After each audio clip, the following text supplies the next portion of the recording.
Halo semuanya, selamat datang kembali di channel ini. Jumpa lagi dengan saya Vicky Himpong. Semoga kalian semuanya selalu dalam keadaan yang sehat. Hal yang selalu saya doakan dalam pembuatan konten-konten seperti ini, yaitu mendoakan agar supaya kalian semua diberkati setiap hari. Kita harus sebarkan energi positif agar supaya kita bisa menjadi pembeda di tengah-tengah keadaan situasi yang kita melihat orang-orang yang menganggapkan diri mereka akademisi, oknum-oknum yang merasa diri mereka itu intelektual tapi menunjukkan adab yang sama sekali memberikan contoh yang tidak baik untuk generasi ini.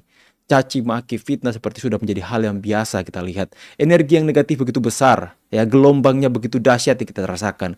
Makanya saya mau ajak kalian untuk kita menjadi pembeda teman-teman. Kita spread the love. Kita sebarkan kebaikan, hal-hal yang positif teman-teman. Itu yang saya mau suarakan.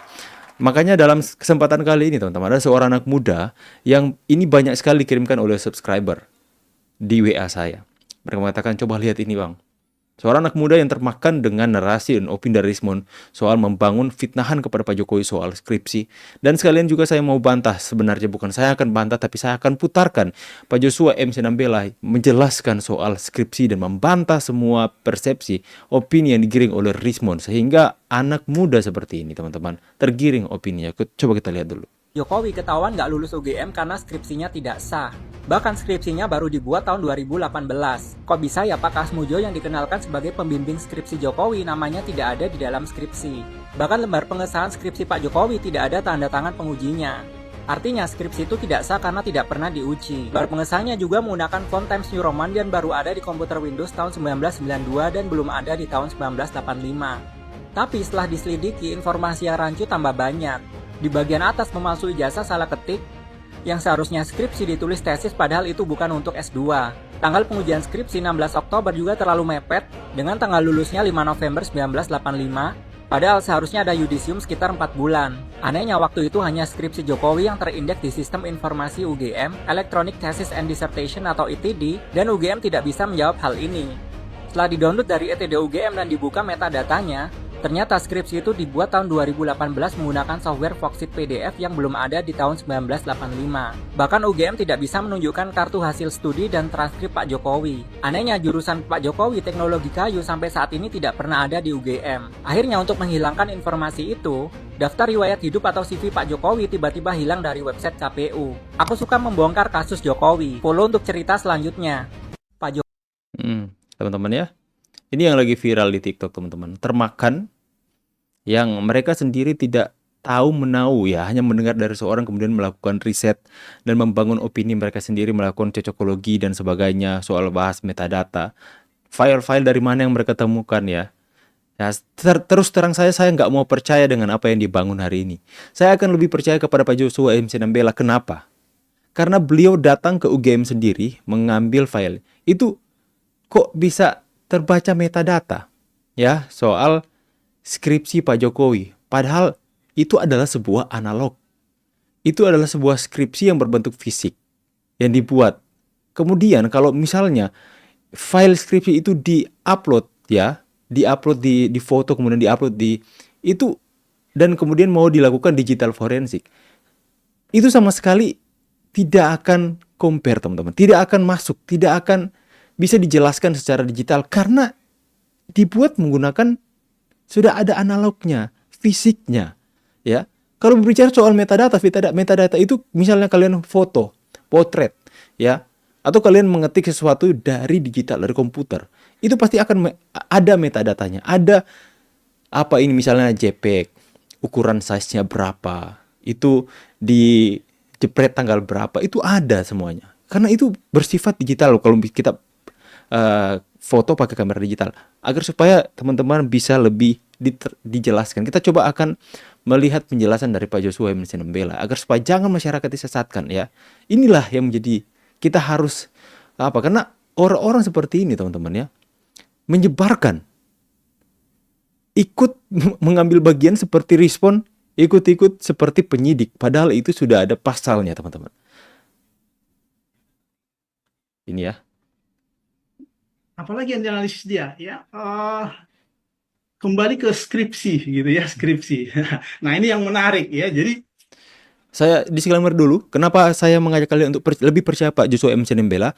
Karena Hasil risetnya dia pergi ke UGM, dia videokan sendiri analog fisik skripsi-skripsi yang ada di UGM, dan video yang itu dipakai oleh Rismon Narusuro untuk membangun persepsi dan opini di tengah masyarakat seolah-olah mereka yang pergi ke sana. Ya, Pak Joshua MC Nambela itu mempunyai bukti saksi mengalami secara langsung melihat analog meraba ya seperti Harrison bilang, melihat satu persatu, melihat garis buku yang ada di skripsi, pembatas buku teman-teman ya. Maka inilah orang yang wajib untuk dipercaya, bukan hanya dari screenshotan, foto, apalagi lakukan analisa dan sebagainya, melakukan cocokologi dan sebagainya teman-teman.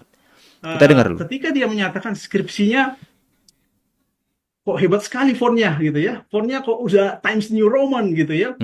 Kenapa? Karena auto scalingnya, huruf besar, huruf kecilnya itu udah sangat bagus sekali, merata sekali. Ini pasti kerjaan komputer nih. Saya nggak tahu bagaimana dia menganalisis itu sebenarnya. Padahal kalau kita ukur gitu ya, kita ukur bagian dari halaman pengesahan itu tidak sama sekali presisi kok.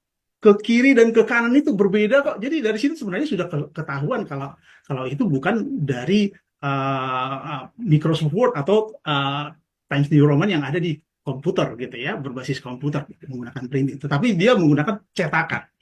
Dan itu juga setelah kita lakukan, saya sendiri ya melakukan apa istilahnya ya, bukan investigasi, bukan forensik ya yang saya lakukan. Saya hanya ingin melihat ya, jadi saya ingin melihat semua skripsi teman-temannya. Jadi saya minta izin dulu ya kepada Fakultas Kehutanan, boleh nggak saya melihat skripsi teman-teman Jokowi? Saya nggak butuh skripsi Jokowi, saya mau lihat skripsi teman-teman Pak Jokowi gitu ya, zaman itu gitu ya. Akhirnya saya dipersilahkan, silakan Mas ya. Saya minta izin dulu, kemudian saya dalam perpustakaan, kemudian saya mendokumentasi ya, mendokumentasi 40 lebih ya skripsi tahun 70-an, 78, 79 sampai tahun 80 sekian ya. Nah, yang saya temukan apa? Ya. Saya membandingkan skripsi yang ada, karena saya belum diberikan ya skripsi Jokowi pada saat itu. Saya nggak dikasih tunjuk saat itu ya. Awalnya saya diberikan skripsi teman-temannya gitu ya. Nah, saya dari beberapa foto yang saya dapatkan dari internet ya, skripsi Jokowi itu kelihatan ada pembatasnya. Ya, pembatasnya namanya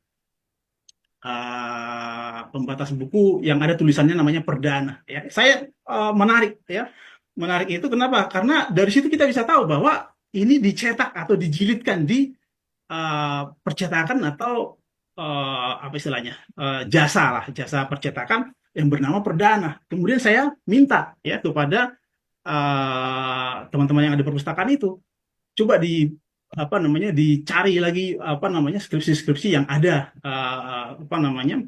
batasnya yang perdana gitu ya. Ternyata banyak sekali ya, dan banyak yang seangkatan Pak Jokowi juga. Di atas angkatannya juga banyak, di bawahnya juga. Dari tahun 79 itu sudah ada percetakan perdana, bahkan sampai tahun 88. Nah, bukan hanya di Fakultas Kehutanan saja ternyata ya.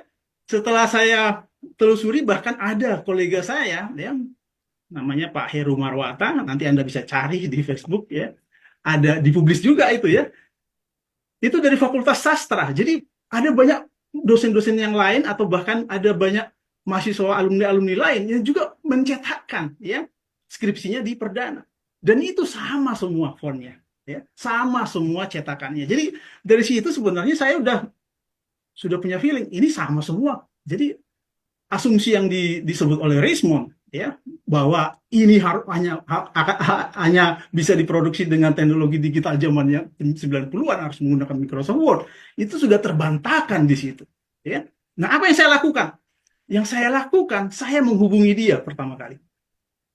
Rismon ya, saya kirimkan mungkin chatnya ya, nanti saya coba tunjukkan chatnya, tapi saya coba ceritakan deskripsinya dulu ya.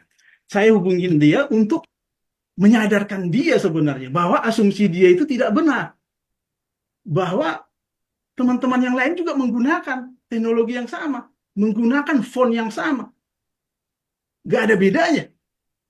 Itu yang pertama kali. Artinya itu untuk membantah ya asumsi berkaitan dengan font ya.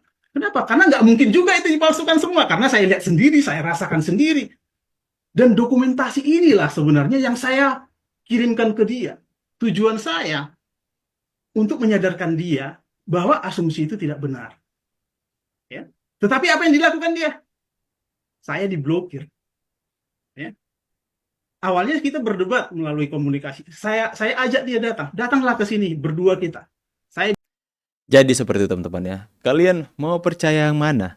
Orang yang hanya asal-asalan mencari sebuah fakta dan data ya, mencocok-cocokologikan semuanya berdasarkan dari perkataan Rismond ya, melakukan ini di website ya, mengatakan bahwa metadata seperti ini ya, tanpa dasar sama sekali, tanpa melihat analog fisik aslinya, atau kalian mau percaya sama orang yang sudah mendapatkan izin langsung dari UGM, ya logikanya sederhana sekali teman-teman. Dia melakukan cross check video, dan kemudian video itu yang dia mau pakai untuk kirim kepada Rismond dengan tujuan agar supaya membuktikan bahwa saya ke UGM, saya lihat skripsi, kamu itu salah soal skripsi, kamu harus sadar, ini buktinya saya kirim video. Ternyata videonya disalahgunakan oleh Rismond, dan kemudian mereka bangun pakai video yang dikirim oleh Pak Joshua MC Nembela yang tujuannya untuk menyadarkan dia, tapi dipakai untuk menggiring opini-opini para pengikutnya yang salah satunya adalah anak muda tadi yang sudah termakan, teman-teman. Ya, logikanya sederhana. Ketika melakukan cross check atas semua skripsi-skripsi yang ada, dan ternyata skripsi-skripsi yang lain itu kebanyakan sama dengan skripsi yang dipunyai oleh Pak Jokowi. Pembatas bukunya, bahkan bukan hanya di Fakultas Kehutanan saja, tapi di fakultas yang lain menggunakan teknologi yang sama atau mesin cetak yang sama. Apakah hanya untuk mendukung kebohongan mereka tentang mengatakan ijazah Pak Jokowi palsu, maka mereka mau mengatakan semua skripsi yang ada di percetakan itu, yang ada di perpustakaan UGM adalah palsu semua? Mereka mau menciptakan bahwa semua dipalsukan hanya untuk mencari pembenaran, mencari sebuah penggiringan opini bahwa ijazah Pak Jokowi adalah palsu. Maka semua bukan ijazah, skripsi, sorry. Maka semua skripsi yang sama dengan Pak Jokowi, mereka akan katakan palsu juga. Itu kan mereka yang bangun hari-hari ini, teman-teman. Makanya kenapa YouTuber Nusantara ada untuk benar-benar melawan setiap kejahatan yang mereka lakukan ini. Bahkan even ya teman-teman ya, kepolisian secara hukum sudah menyatakan bahwa ijazah Pak Jokowi adalah asli, teman-teman. Mereka masih bersikeras dan mulai membelokkan kepada skripsi. Ya, ini adalah orang-orang yang kebal ya teman-teman ya, yang bebal. Mereka tidak mau mempercayai namanya kebenaran, tapi mencari pembenaran atas kebohongan yang mereka bangun sendiri. Makanya miris jika ada generasi-generasi seperti ini yang akhirnya terkontaminasi, yang akhirnya mereka mulai mengikuti cara mereka untuk bertindak dengan hal-hal seperti tidak pintar dalam bersosial media, teman-teman. Makanya kita harus benar-benar terus suarakan, karena kalau kita diam saja, bisa-bisa kalian lihat seperti tadi ya, generasi muda ya, kaum milenial sudah terjebak dengan penggiringan opini yang ditimbulkan oleh Rismond dan teman-temannya. Jangan-jangan di kemudian hari kita akan melihat Gen Z pun akan terjebak di hal-hal seperti ini, di kebohongan yang mereka bangun berulang-ulang, dan sehingga generasi selanjutnya menganggap itu adalah sebuah kebenaran. Kalau kita nggak bersuara, kalau kita diam saja, hal ini bahkan kita lihat di beberapa tahun ke depan. Makanya teman-teman support dan dukung terus YouTuber Nusantara untuk kita bisa dikatakan berperang setiap hari, berperang opini, berperang argumen di sosial media agar supaya kita bisa menjadi penyeimbang. Jangan sampai kita diam saja sehingga rusaklah adab dan generasi-generasi kita termakan dengan orang-orang seperti mereka yang berlindung di balik kata akademisi, berlindung di balik kata ilmu pengetahuan, berlindung di balik kata ilmuwan untuk memfitnah orang lain, untuk menginjak-injak harkat martabat orang lain, teman-teman. Makanya teman-teman, terus kita update, sebarkan terus-menerus hal yang positif ini. Jangan sampai kita diam saja, teman-teman. Ya, saya sangat senang ada beberapa orang subscriber saya yang akhirnya mulai aktif memberikan informasi-informasi kepada saya sekalipun saya tidak bisa balas satu persatu karena setiap hari itu banyak sekali WA yang masuk. Akan tetapi saya berusaha sebisa mungkin untuk melihat ada hal terbaru apa yang meresahkan pengikut saya, teman-teman, subscriber saya. Yang saya percaya adalah masyarakat yang memiliki akal sehat. Saya berterima kasih untuk kalian semua yang sudah memberikan saran, kritik, dan opini di WA baik maupun di kolom komentar. Saya selalu berusaha untuk membaca aspirasi kalian semua. Saya pamit dulu teman-teman. Silahkan berpendapat. See you on the next video and God bless. Bye guys.